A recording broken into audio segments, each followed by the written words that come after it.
Waking up legendary with you this Monday morning, my friends. Is Dave Sharpe. Got my coffee here. Got my Perrier.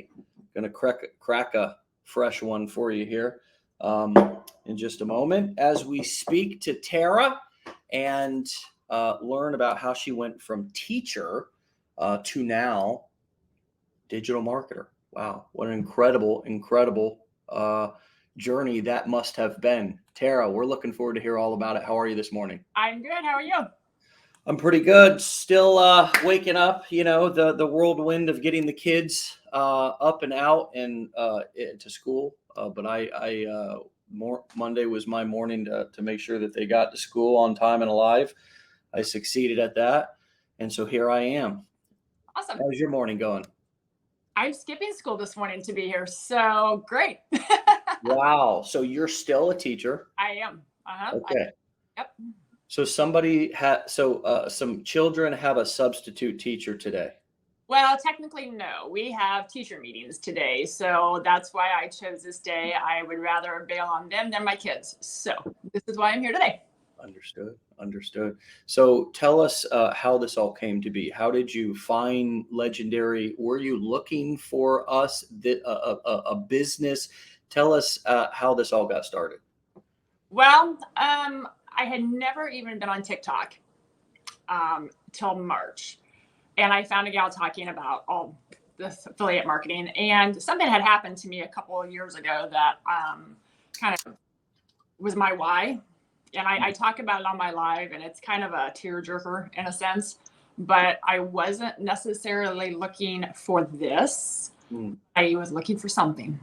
And until I found this, that I knew what that something was. And when I found TikTok, I actually just got on TikTok just to simply laugh. I needed some laughter. Yeah. And, I came across this gal that is part of your group, and I love her. She's a godsend. But I came across her in March, and I still was kind of skeptical, honestly, and didn't do anything until about May. Then I finally just kind of decided, okay, I want to find out what this is about. And started actually taking your course in, I don't know, June, July. And I never even posted my first TikTok until August 4th ever. So it's been a ride. Yeah. So what now? Now that you've started and it's come sort of to this point to where you've gone from just consuming and looking for a laugh, just looking for some entertainment, to now this has turned into what looks like at least a launch business, maybe a blooming business. How would you describe where you're at right now that you've actually pulled the trigger and are taking action and kind of building a business? Well, I'm a newbie, and that's what I refer to myself as a newbie, and I'm constantly learning. And I never thought that I would be at where I'm at. I mean, and no, I'm not, making $1 million or anything. However, at the same time, I didn't think I would be doing anything at this point. And, I had to balance, because I decided to do this like right before I went back to school, like an insane person. And so I just kind of had to figure out what I want to do. But when my daughter was in an accident 2 years ago, and that's kind of what sparked me. I'm not willing to give up my time anymore. And well, I teach, and I love to teach. But between that and, I hope I don't get fired for this, but I love teaching, but the education system's broke. And I have 8 years until I can retire. And so I was just kind of thinking I wanted to find something that is not going to take my time away from my kids. And they're grown, but they live, 15 hours away from me. So that was kind of my motivation of, I want a backup plan, because you have grown kids. You have grown kids. I have he'll be 26 in January, and a 22-year-old. I would have thought that you had. I mean, you look wonderful. Thank you. Beautiful. You really do. I would have guessed you had very young kids. But to hear that you have grown kids, wow. So you had this event that happened, and you can choose how much you share, don't share. People can go here. I don't want to make you relive anything traumatic, but you had an event that happened, and along with the feelings that you have about actually being involved in the school system, those two things are kind of have made you, I'm sensing, kind of zero tolerance for kind of time wasting, or you're just about, you've got your priorities way clear right now about what you're doing. Is that's I, what I'm picking up? I think that I talk about it all my life. My daughter was in 15 hours away from me, and she was in an accident, and she called me on a Saturday night screaming at me to get to where she was, and the line would go dead. And we had no idea where she was, or dead or alive, for like 4 hours. And she was airlifted, and she broke her neck, and we didn't know where she was. And it was hell. It was hell. And when we finally got to her, she had a friend die in her arms, and it's been hell for her, and it's been hell for me. And she kind of had to overcome that. And she's my rock now. I watched her do that, and we got through it together, and she's healthy now, and she's fine. But she'll have that in her mind the whole time. And I'm going to have that in my mind, seeing her the whole time once we did finally get to her. Yeah. And that was my moment of, I don't care where I'm at. I don't care if I'm, working. I don't care. I'm done. If my kids need me, I'm done.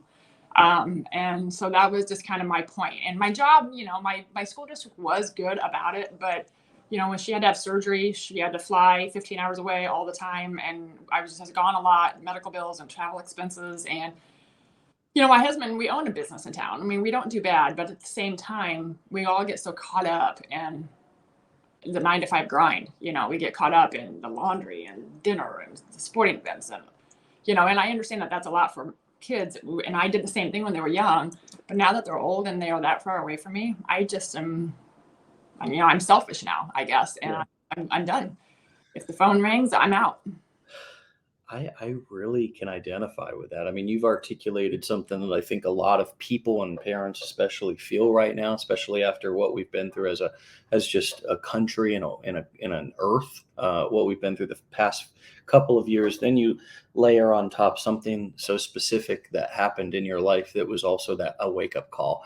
I think we're all just like, that's why nobody wants to go back to the office. That's why nobody, I think, wants to go, why we're seeing the society shift in a way, right? Because even if that didn't happen with your child, that wake-up call, do you think you still would have, after what we've been through as a society over the past couple of years, do you think your view on work would have also been a little bit different in going back and even say none of that with your daughter happened? Do you think you would still be in a similar, maybe not as clear as you are, but do you think you would still be moving in that direction? Yeah, probably not to the extent, because when hell comes and smacks you in the face, you listen. And but as a teacher, it's been a rough ride these last couple of years. And you get beyond the COVID and everything else. I just literally on the news this morning saw the statistics of our reading and math scores are down. Well, it's like, no kidding. We can't get into and teach what we're supposed to teach, because there's too many, and I don't want to get political, but there's too many politics in our education system. And if I could just teach, I teach middle school, so it's like, 4 lower hallways all the time. Yeah. I love that, and I love my students, but what the education system is wanting to do in the next, few years, and where I see it going in the K-12 system, I don't want any part of it. Yeah. Jamie just made a comment. I'm psychologically unemployable. Jamie, what's going on, man? Thanks for being here as often as you are. And I think that, that's what I'm hearing from you. You're becoming to this point. And I also think that the next generation are also different in that way, that they're somewhat psychologically unemployable in the traditional sense. They want to do internet stuff. I mean, our kids actually understand a lot more about how money is being made and what's happening on the internet than most of us adults. And it's not because they're bad. They're not spending too much time on their devices. I mean, that's our role as a parent to gauge how much time and what they're doing on their devices. That's not their fault. But I really think that the next generation is already moving in the direction that we're kind of going here with Legendary and what you're getting into now. So do you think that, do you think that there's going to be more of an impact here in terms of just getting some of your time back, which it sounds like, in being able to own your time? Do you think that, like things are really shifting even in the education world, that eventually we're moving towards a seismic shift? And as Elon Musk says, that degrees and so forth are not going to be as important as life skills and life experience and resourcefulness. It sounds like you are at least somewhat on the same page, that I believe we need a change. I'm not saying that I have the ultimate solution, but I'm trying to do something about it. I'm thankful for my teachers. If anything, maybe the system was screwed up, but my teachers along the way, I've had some really impactful teachers that really made a difference in my life. And I'm incredibly grateful for them. And they were probably frustrated just like you are, at their inability to be able to be as effective.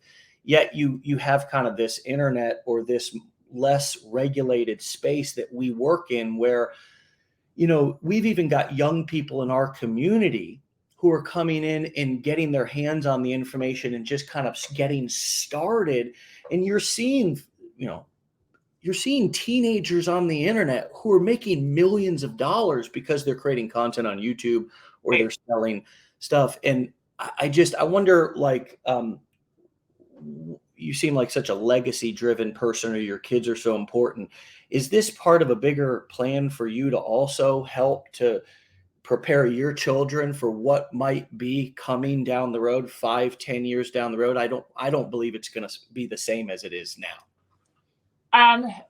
No, I don't think it's going to be the same it is now. And my students, I live in a small town, and we actually have a pretty low income population. And so 4-year degrees, this is not in the minds of my students, a good majority of them anyway. Tomorrow in survival, is that, that's something. And when we have such a reduction in the amount of learning that has happened over the last couple of years, that's a scary thought. It scares me to death to see what 10 years is going to bring to these kids. And so they do need, my students half the time are telling me how to do stuff online. So they have that, they know that stuff. And I have no doubt that many of them, you ask them if they have any desire to go to a 4-year school, and the answer is going to be no. I'm a college. I went to college. My kids went to college, but at the same time, even right, your kids are a little older. Are a little older, so they've kind of already at least gone through high school, college, and so forth, right? Yeah, but at the same time, they can do this kind of thing on the side if that's truly what they want to do. Yeah. My son's going into pharmacy. My daughter is going to be physical therapy, so she's in grad school. They've got great job opportunities, but the burnout rate on any job like that's high. Well, that's the thing that we just had a physical therapist on the other day, and I believe that she had a doctorate for that. I believe the guest that we had on. Yeah. And my Lord, that is a career that is anybody would be proud of, to have that, and to have that but then and we look up to as a society those people as well. And they should be looked up to. They have worked hard, and we do go to them for solutions. But when you talk to them, the actual doctors and the teachers, they say what you say. And that, I think, is the ultimate problem. It's the burnout rate, right? It's the happiness levels. And then when something happens like what did in the last 2 years, I think one starts to ask themselves, am I really getting paid enough to be here?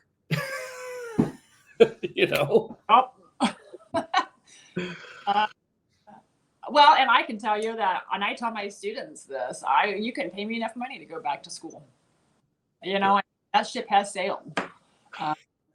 But I'm also 47 years old, so I don't have to do that. But so you made 4 figures your first 5 weeks of actually taking action and starting. Wow, I bet you I don't wish. know if that's good or bad. I just having a ball, you know. I think it's wonderful. I think it's amazing. I just wonder if what is your message to people who are in the place you were when you very first? Is it, hey, take all the time that you need, even if it is 6 months? Is it, hey, go a little bit faster because then you'll see if you like it or not? Or what would be your advice to yourself if you could talk back to yourself on in those earlier days? It's funny that you asked that because I do address that on my live, and I'm honest with people. I'm the real deal. What you see is what you get, and I tell them, you know, I kind of look forward to getting on the show because you're just kind of a no BS kind of guy, and that's just kind of I just tell you it like it is, and I tell my students like it is, and sometimes that gets me in trouble, but that's beside the point. Yeah. But The troublemaking personality trait, but you either love it or you hate it. But not to have regret because you don't know what tomorrow's going to bring. And even when I first started seeing this, I thought it was a scam. I thought just like everybody else and I just kept scrolling. And no way that this kind of money's out there, but I didn't have any idea. I've never even heard of this business before. Never even got on TikTok before. Clueless. And when I did the 15 days, I didn't do it right away either. I mean, I kind of took my time. I did it longer than 15 days. I didn't buy anything. I didn't sign up for nothing. I just wanted to get my feet wet. And I felt sorry for my advisor now that I look back at it because I was very straight on like, I'm not doing this. I'm not doing this. I'm not doing this. And then before it's all said and done, here I am totally loving it. And I didn't do anything right away. And I took my time with it, and it took me, I didn't even tell my husband I signed up for it in the beginning.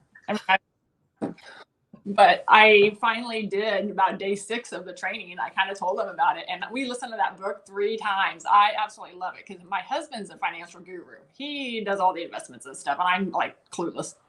And when he listened to it with me, all I saw were those eyes rolling next to me going, yep, that's what I've been telling you for 20 years. You know, have you ever heard me tell the story about the kid? We tell our kids the whole, lessons their whole life. And then, one day they come and they say, you're not going to believe what a homeless guy said to me. I was walking down the street and he said X, Y, Z. And you're like, I've been saying that. But sometimes I don't admit it either though, but it's an outsider. It's weird. Sometimes when you hear it somewhere else, it sinks in. And I've just learned to try to use that to my advantage in my merit, not take it personal, but just use third party tools. When we're communicating to our spouses and we're looking to bring them on board, what I've realized is oftentimes I don't really know exactly how to explain what I'm doing or even what I need.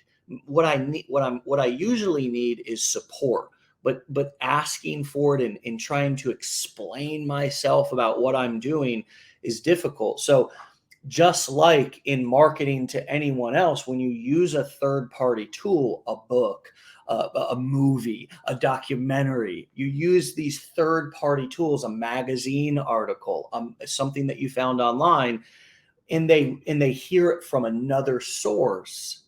It validates it. And it's really not I don't trust you. They're not saying I don't trust you. It really is that just I've realized, especially in the early stages of anything, it's hard for me to explain.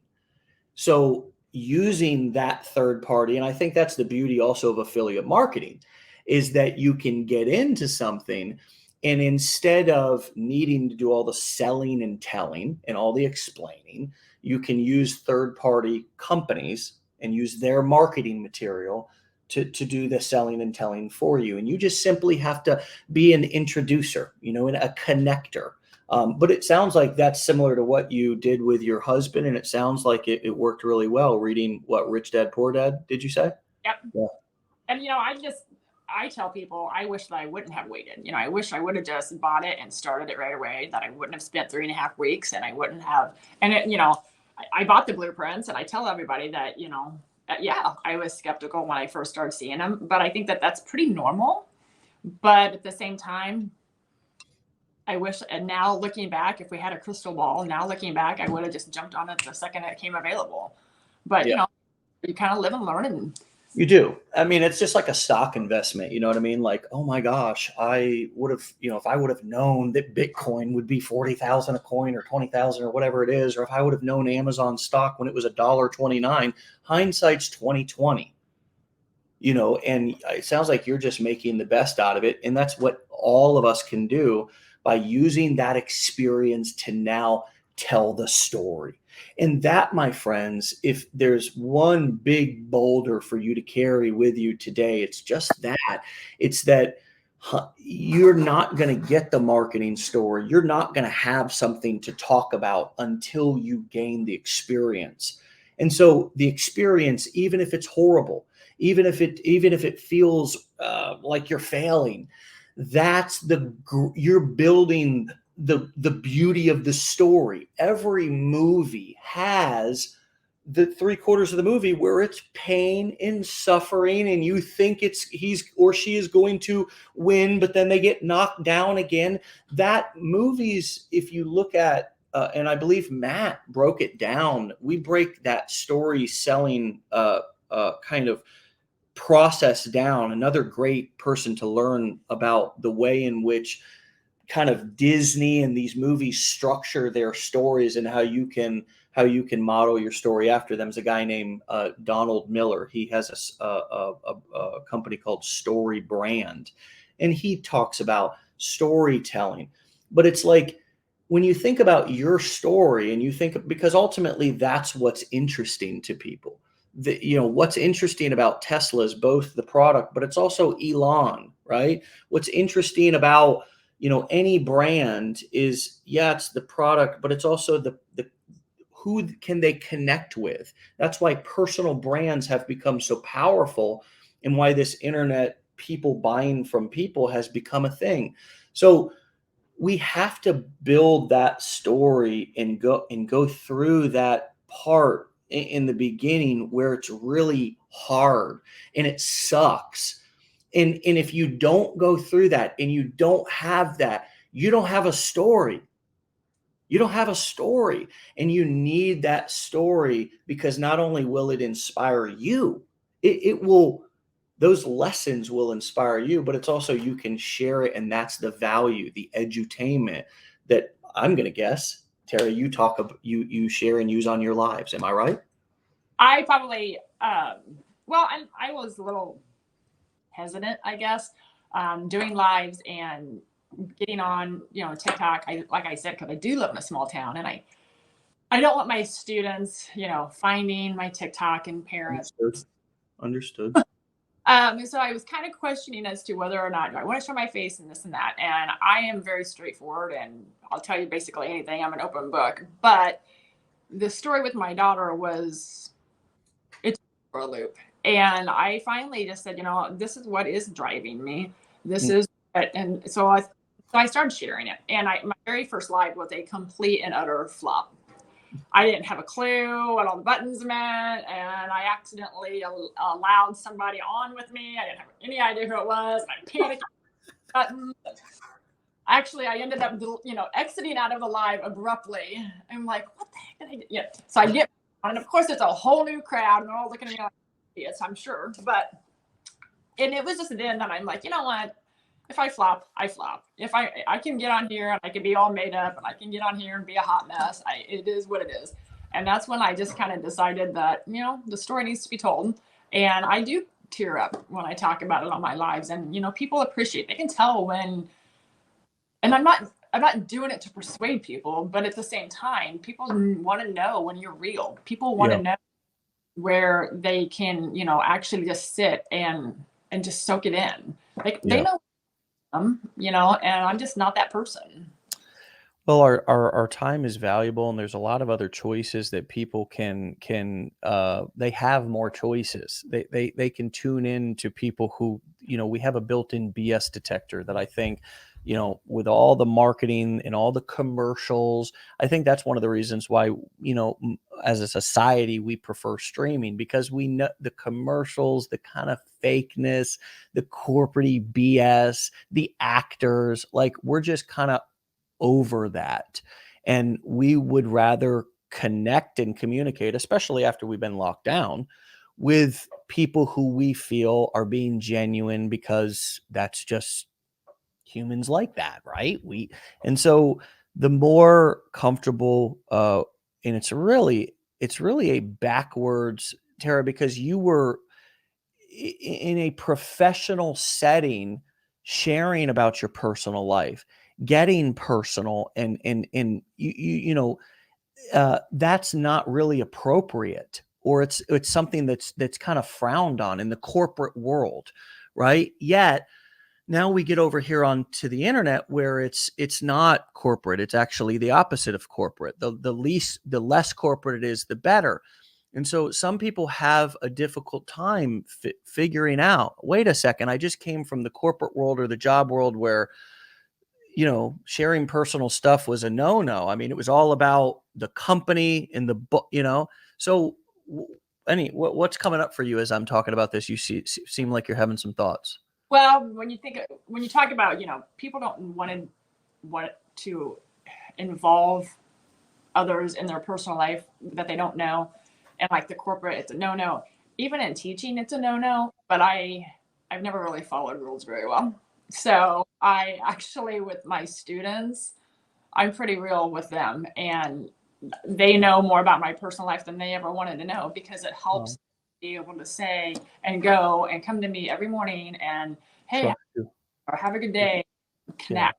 It's hard to connect with middle school kids. I bet. I know. 18 years, and I figured it out. They want to be respected, and they don't want you up here and them down here. They want to listen to you. Yeah. And I have a great relationship with my students. They tell me more than I really want to know sometimes, but that being personal, it wasn't a problem. I told them, when my daughter did have her accident, and I know I keep going back to that because it has played such a huge role. Please, talk about it as much as you need to. But my students would email me and text, which they didn't have text because I don't obviously give them my phone number, but they were Facebook. They would find me and they would Facebook message, and they would email me and tell me they were praying for me and asking how my daughter was and that they missed me. And, that's really, it's a great example of how, and I can see why you've been able to make the transition to, that more personal style of marketing, to where it's really about making, it's really about taking off that, we all got that corporate voice, and then we've got our real voice, how you can get real proper and shit, you know what I mean? You can get real, hello, my name is David Sharpe. We really can put a wall up, and it's that kind of corporate wall, and to let that down is difficult, and it's worth it. And I believe it's where we're going, as you described. Even in traditional jobs, it's more effective as well. So yes, I think the biggest thing that I've learned, and that not that I've learned, but one of the things that I've had to kind of be aware of is, okay, this is not, my marketing and my business can be therapeutic for me. It absolutely is. But I need to share things in a strategic way so I can move people in the direction that I want them to go, because this is still a business. And so really the way that I determine a lot of times what stories I'm going to tell and what I'm going to share is, I go back to the old, never make a point without telling a story. Never tell a story without making a point.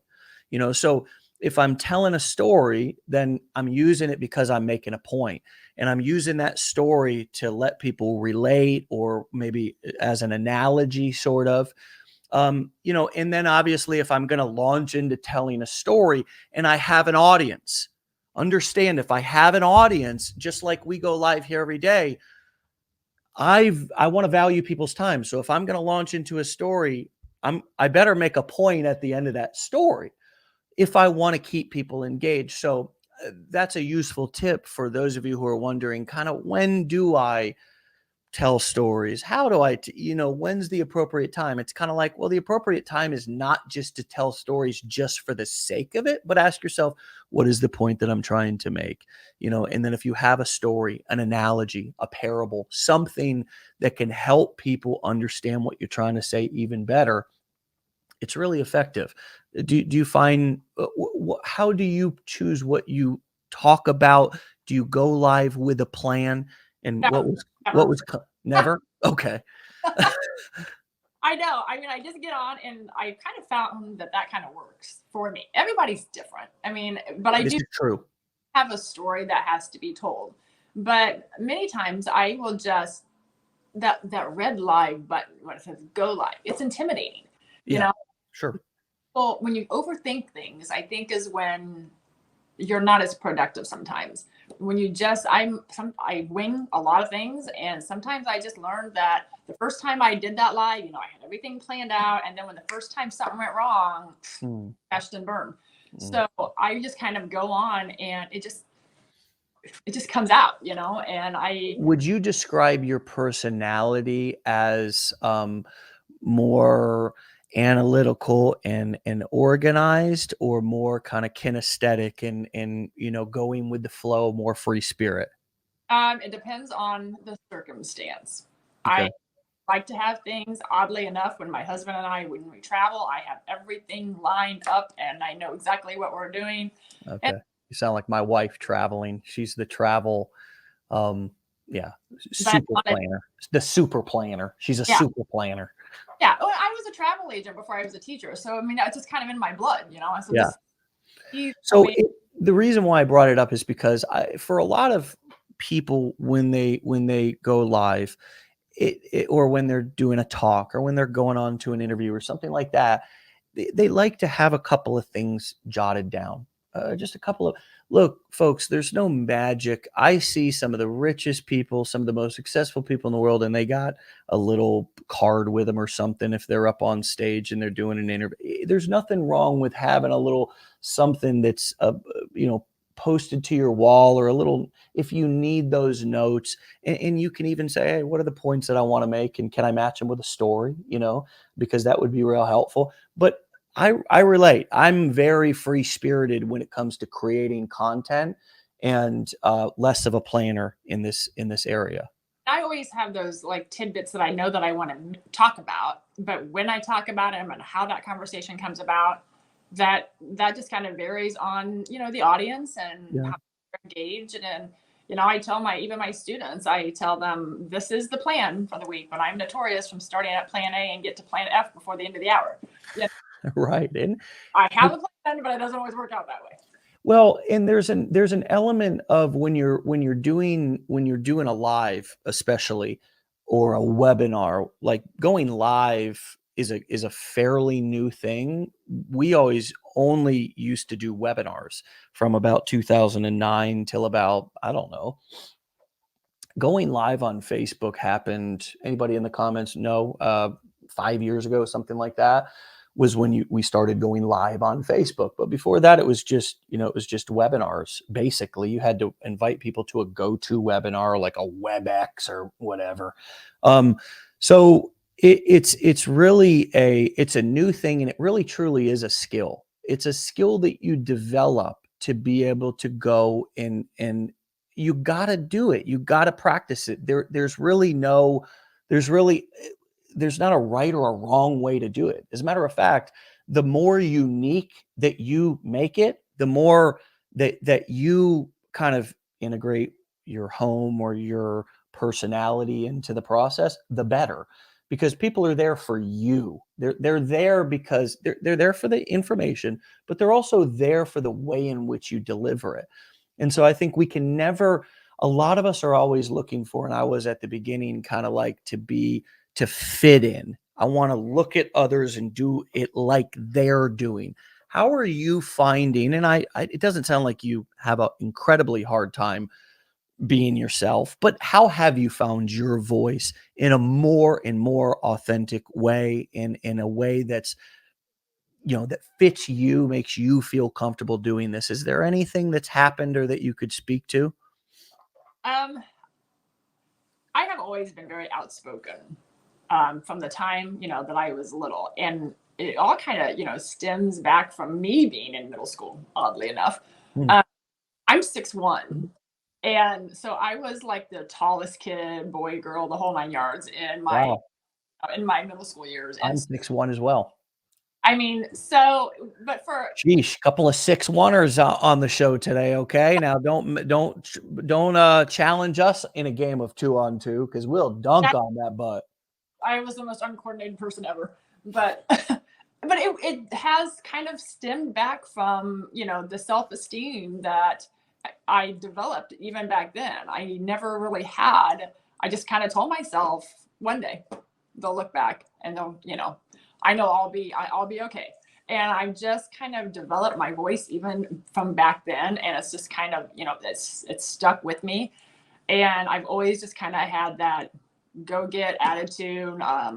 I'll probably speak and then think sometimes, which is probably the opposite of what I should do sometimes. But Well, if you've had that, how do you help students? Because if you think that if it did develop that early, and I certainly believe that it does, what are some of the things that, because I believe not only we can reparent ourselves, but I believe we can have corrective experiences. And what corrective experiences are is where we just simply take something that once was traumatic or happened a certain way, or we did, and it was a really difficult situation, and then we went back and we redid it at a later time in our life with someone else, or in a new environment, and had a corrective experience versus avoiding that thing, whatever it was, relationships, whatever the scary thing is, avoiding it. So how do you help middle schoolers, or what's coming up for you right now as I say this? I have a lot of kids that do come to me because I'm not going to be around the bush about a whole lot, and they know that.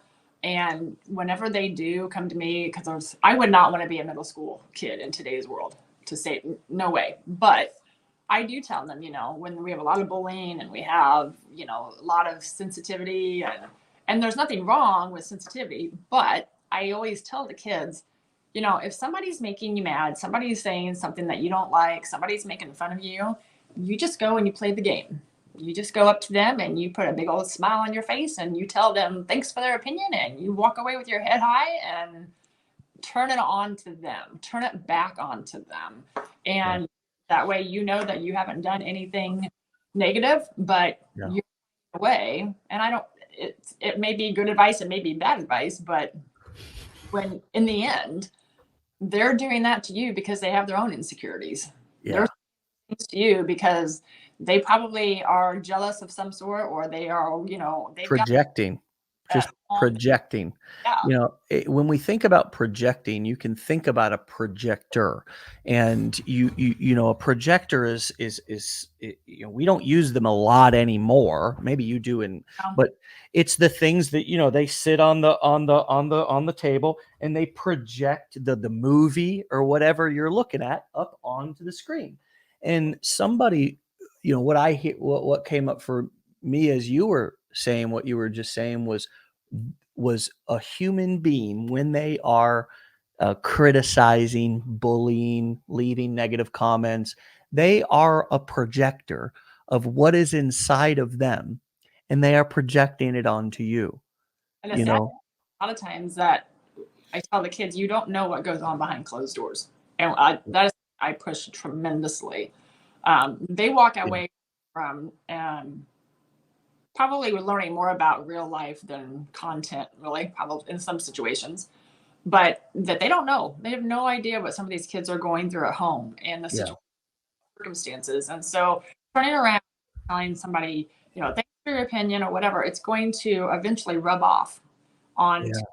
When you respond to hate with compassion, that's what you're describing as well. You're saying, hey, when you respond back to somebody with love, when they're spewing hate, and I have, I really think that point you just made is very important, especially when we're building our business, because if you're going to be successful, it's going to require that you have an unbelievable focus. And every time that you can imagine your business is like you're walking down an alley and you're walking down. I mean, that's not particularly the place that you got to be on high alert if you're walking through an alley, and you got to be focused. Where are you focused if you're walking through an alley? On the end, right? You're not focused on the sides. But your microphone just went out. Can you? I haven't touched anything. Okay, you're good. I'm sorry. So if you're walking down an alley, there's gonna and imagine, there's hands that are grabbing out at you. There's a lot of distractions, and a lot of times those comments out on the internet to us in our when we're going live, or when we're or even from friends and family, can be like the ghost and goblins in the alley. They're trying to distract you and pull you in. And it's so important to keep walking forward and not only just respond with, love, or ignore them or whatever, but what's most important is not them. It's that you stay focused and don't let them distract you off the path, because they are hurt people trying to hurt more people. And the internet is full of hurt people from all over the world. And we can be so easily distracted by people who are projecting their hurt onto us. And it's just such an important thing for not just our spirit, but also our business, the success of our business, to not react to the peanut gallery comments. What's coming up? The other night? Huh? And I've only done lives for like 3 weeks, maybe 3.5. And there was a live that I was doing, and I was telling the story about my daughter, and this hater was on just left and right, popping rude, inappropriate comments on, she's an actor, her daughter didn't do this, and blah, blah, blah, blah. And I mean, the people, and I just kind of ignored them for a while, and I just kept going. But the other people were like chiming in, and they're like defending against me to tell, be quiet. What are you even on here for? Blah, blah, blah. Right. That's cool. And it was fine. And I love the fact that they did that. But I can, at the same time, I'm like, I'll get to it. I'll take care of myself. And out a couple more. I assumed it was a he from some of the stuff he was saying, some of these comments and hate. And I just kind of said, you really don't want to do this with me. You don't really want to go up against me when it comes to my kids. If you don't like it, there's a door. You're welcome to leave. And I probably not like the best approach to do on a live either, but like, I'm not going to respond negative to you, but there's the door. Have at it. Yeah. Yeah. And, they need a reaction. I published a video and sent it out to our affiliates on Saturday. And, people need that response to feed. It's like oxygen to their mission. And when you don't give them, when you just say, here's the door, but you don't engage and you don't roll in the mud with pigs, because you're never going to get up clean. You're going to get up dirty, messy, stinky. You'll have tarnished your reputation or made yourself look bad. And it's really a real skill to be able to stay focused and have boundaries. Still have boundaries, because girl, I can tell you got boundaries, but keeping it moving.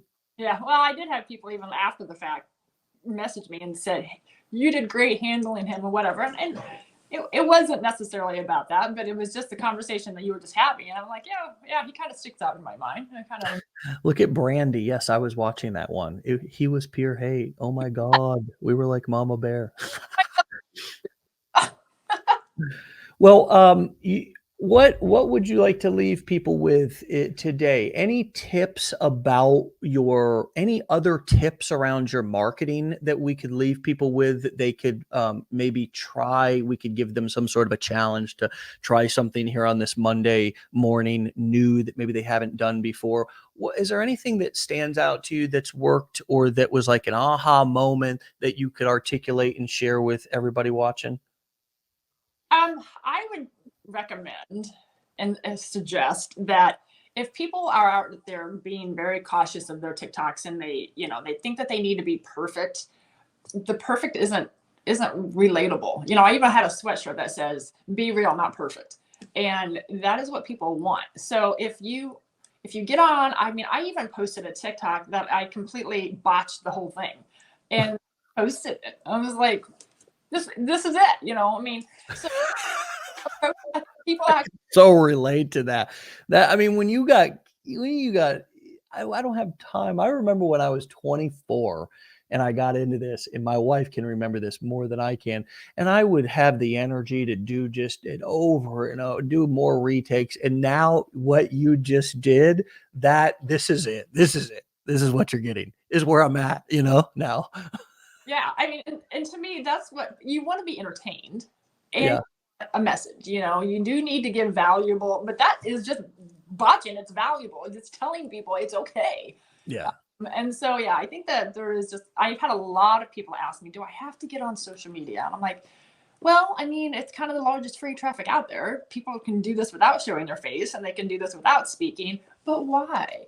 It's almost therapeutic. Why? So I just I always tell people just roll with it.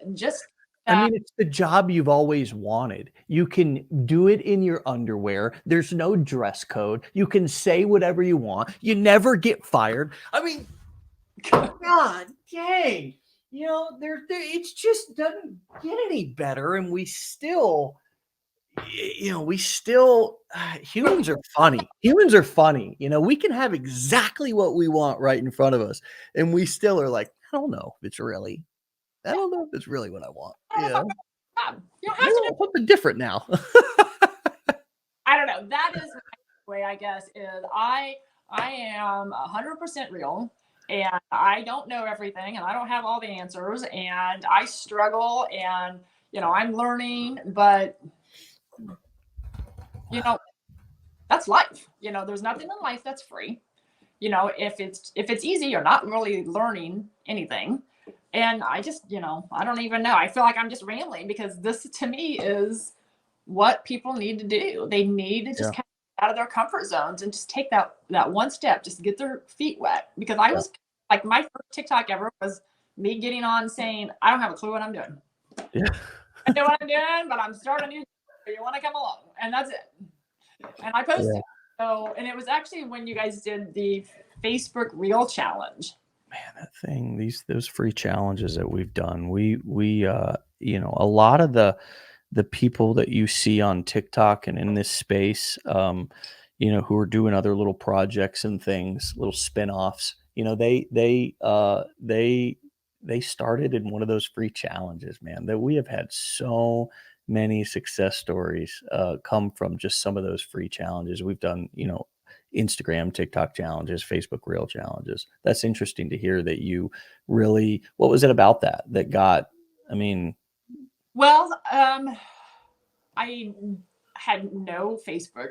I had a Facebook, but I put it on my personal account, but I didn't want to give like details. And within seconds when I did it, I had some of my friends, what are you doing now? Kind of thing. And I didn't bite, but at the same, I don't know. I thought, if I'm going to do this, there has to be a starting point. And if this is a little, challenge that is a 30-second thing, I posted it on Facebook Reels first, and I got like thousands of views. And I'm like, what? I was like, what is this? And have no idea. I'm like, do people really enjoy me not having a clue what I'm doing? Okay. And then I went ahead and I posted it as my first TikTok. I figured I started from the get-go realizing I am not going to be perfect at this. And it's just kind of, I guess maybe I'm just branding myself as totally not perfect. Yeah. That's a great brand. I love that brand. The not perfect brand. No, wow. What if if I was right, like, I would run with that. Like, that is such a message, man. It's like the not so perfect marketing show. It's just that I think nowadays is one of the biggest things that we really have, and we talk about it a lot here on Wake Up Legendary because it's such a powerful thing. We all have to go through it. It's that kind of that need to be perfect, that imposter syndrome, that perfectionism, whatever the hell we call it. It's just all that. It's that brew. It's that pot of just emotional just shit that's just getting stirred up there um, And before you go live how much time do people encompass in that? or before you even get started or before you do your the amount of time that we waste or that I don't know, I don't want to call it a waste because that's a judgmental opinion. It's our processes, the time that we take to process sometimes things it's a long time. We're sitting there. That's what we're doing, really. We're processing it. You know what I mean? We're processing. Every single one of us are guilty of it. Yeah. And we're over processing. I think a lot of times we get stuck on, you ever seen your computer and it just, or your phone and it just spins. It's just that wheel of processing, almost like it's stuck there. I've had that. I have that happen all the time. And I think that it just happens to different degrees when we start something like this. It's just, our brains can't process it all. And so it's just like, that's why I think remembering you cannot think yourself into a new way of acting. You have to act yourself into a new way of thinking. And there's no better way than to laugh at yourself. I constantly, when I make these TikToks, I will sit on the couch and I'll be anxious to show my husband, and I'm giggling at it before I even hit play. And that's where I find that it's almost that therapeutic because I can get on here and it's not that I don't care, but then again, I don't care. It's just fun. And I'm just the ball being able to make other people laugh, making myself laugh, and know that message, I'm going to have financial freedom because of that message.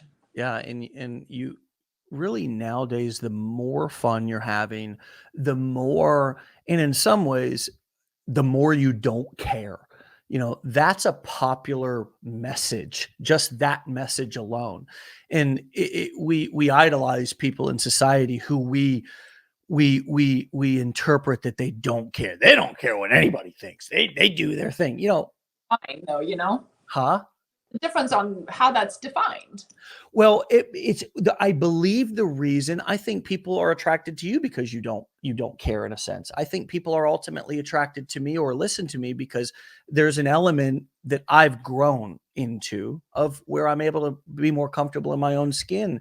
I wasn't like this at the beginning, but I believe the reason why we idolize or look up to or are inspired by people who don't care about what people think is because we are or have been locked in that self-made prison ourselves and I think waking up, you had a massive awakening because you realized not only am I not maybe being authentic to myself, or I don't know if you then pour on, I think you were being authentic to yourself in your job because we talked about that. You were still, but you realized, oh my gosh, I'm giving all my time away.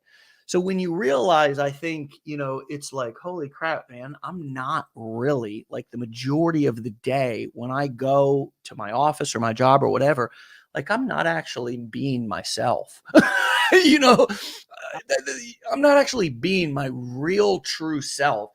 And oh shit, by the way, man, I'm also burned out. I'm away from my family. I can't prioritize my children because I can't get the time off or whatever. And this new way of working and making money and building a business, although it's uncomfortable at first, because you're actually getting all the things that you want, but once you embrace them, like it sounds like you have, it really is both fulfilling, profitable, but you look like you're having fun I am absolutely, every single time I hit that play button or that record button, it's just a new adventure, you know? I mean, and I stress that, you know, you cannot do anything if it's, you know, in some sense fun. It's not worth it. You know, it's just that you have to take that chance. And I've only been doing this. So basically, I've only been doing this for 2 months and 1 week. And it didn't take long for me to get out of my shell, but that is my personality. But in the beginning, I was hesitant. You know, I mean, I went ahead and I posted my flops anyway, but I was not sure how people were going to respond to that. And, you know, just at that point, I'm like, okay, well, the worst was at the beginning. It can only get better, you know, and I started out as a flop and things only can get better. And that's just kind of my train of thought, I guess. Yeah, and we'll put a little flip into your flop and you'll be just fine. You know what I mean? Just flop forward. That's what we say. Fail forward, flop forward, and then just keep flopping, you know, and you'll eventually flop, drop, stop, open up shop. Hey, oh, that's how you remember that old DMX. Come on, I'm a 90s baby, people. All right. So anyways, Tara, what would you like to I'll give you the last word. Speak directly to the folks who are here live with us and share with them whatever you would like to share with them. I'm sure it'll be something related to getting off your ass and getting it done, but I'm not going to steal the words from you. What do you want to leave us with? Don't regret. Don't have regret, because you don't know if there's going to be a what if to go back to. Yeah. Yeah. I was just thinking about regrets actually yesterday. Not particularly for me, but I was having this kind of deep thought about what it actually would feel like to die with regrets, like, and what regrets might I have? And yeah, that was a rabbit hole. I pulled myself out of it before I went too deep though, but yes, regrets, you know, every day we're either wiping those regrets off and eliminating them, or piling them on, right? You know, and it's a choice. You know, it's a choice. And if it's not this, my message is really go do what the hell you want to do. You know, it may not. Happy and run with it. Yeah. Well, hey, enjoy the rest of your day. I know that it's Teachers Day, so hopefully you can do what you want with the day, and then, back to work I go. All right. Well, thanks for your time. Come back and see us again, please, and do a follow-up. Absolutely. Thank you so much. All right, Tara. We'll talk to you later. Bye-bye. See ya. All right, my friends, go follow Tara, Making Money with Tara, and that's spelled Tara. Friends, let's be legendary this week. It's the beginning. We're still in the first month of the last quarter of the year. So there is so much time to finish this year strong. And yeah, it's important to look at what is in front of me today, but also where am I in the bigger picture, in the calendar? And, you know, the holidays are coming up, and I just want you to imagine, if you're feeling a lack of excitement or you're feeling some frustration or pressure, just when you were listening to Tara's story, how quick things can change. You know, she said she's only been doing this for a couple of months. It's like, wow, you know, it's not years. Things can really change fast. So I wonder what you can do. I wonder what you can accomplish by the end of the year. Think on that. Act on that. Be legendary. We'll see you back here tomorrow for another episode. Peace.